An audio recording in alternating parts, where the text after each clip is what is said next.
You know, as the temperature drops, cold weather can cause or worsen several skin conditions.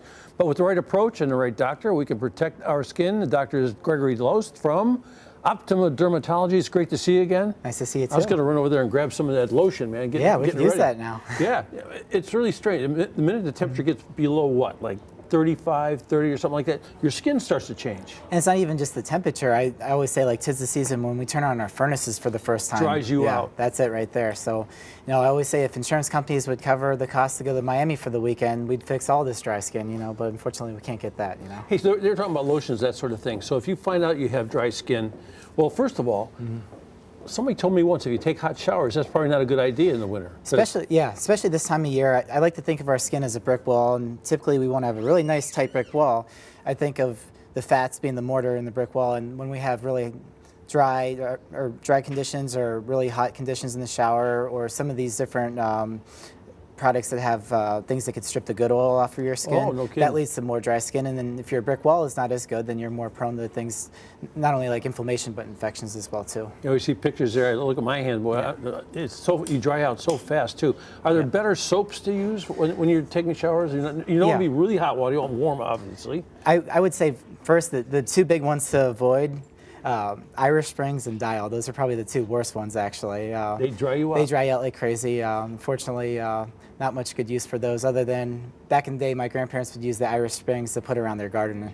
Keep the deer away. Keep the deer away, yeah. So it was good for that, but not for your skin this time of year. Yeah, I know. So my wife gets some like soap that's in jars now, in bottles, like cream, and you use that, and it seems to help a little bit. Especially right when you're getting out of the shower and you're still damp, using some moisturizer to try to lock in as much as possible. Yeah. Hey, so you look in the mirror sometimes, you get these little red blotches on your skin in the winter, especially older people like myself. What is that?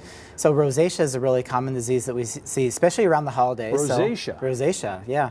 So probably the most famous person in the world right now has rosacea, Santa Claus. So, you know, he's always depicted as the rosy cheeks and the nose, you know. So around the holidays, big triggers for rosacea, really hot drinks, cold weather, stress, obviously, with the holidays, and then spicy foods, things like alcohol, coffee, caffeine. Those could stimulate your blood vessels to be more hyper-responsive. So I think of rosacea. So that's an internal thing. I think of it as like a disease of the blood vessels. They're just hyper-responsive to certain things. Okay, a lot of these words sound like French words. Like this one's Raynaud. What's that? Raynaud's. So Raynaud's disease, really common with your fingers and toes, and you get this red, white, and blue appearance, and it kind of goes back to the blood vessels again. So that's real color right there. Real color there.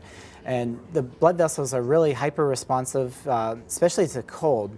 And it can be really debilitating for patients. And for more severe cases, we could actually use different blood pressure medications for these patients to help calm down the blood vessels in this situation. So you don't have is there an external treatment, but it's an internal thing? You could treat it topically for the more mild cases, but then sometimes it's more of an inside job, and that's where we use different blood pressure medications. I love this word here, cold urticaria? Urticaria, yeah.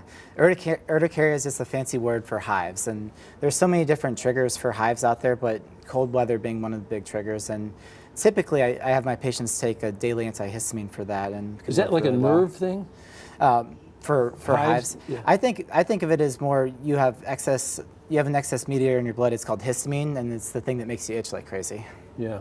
I notice too when you come in from the cold sometimes, you know, your hands feel a little like burning and that sort of thing. And I go, oh, I've got frostbite, but frostbite is really more serious than just being cold. It's really severe, and typically the places that are affected, fingers, toes, nose, and ears, and those are the places that are furthest away from the heart. So we have this picture here. Yeah. So how does that happen? Like, give me an example. How could that happen to you? Just being outside for too long, skiing too long, getting your boots wet, and then you could start getting numbness, tingling, and in severe cases, you could even get like necrosis of the skin, and people could lose toes over this. Okay, so something happens. Say somebody's out there shoveling snow, they forget because they're sweating up top, and this happens to them. What should they do? Should they call the emergency room? Well, the best thing to do is go inside and use warm water. You don't want to use hot water because at that point, your skin has a really tough time sensing temperature, and you can end up overcorrecting and causing severe burns there. But you know, if after an hour you're not getting feeling back and you still have numbness, tingling, then that would be more of a medical emergency. That's a big deal.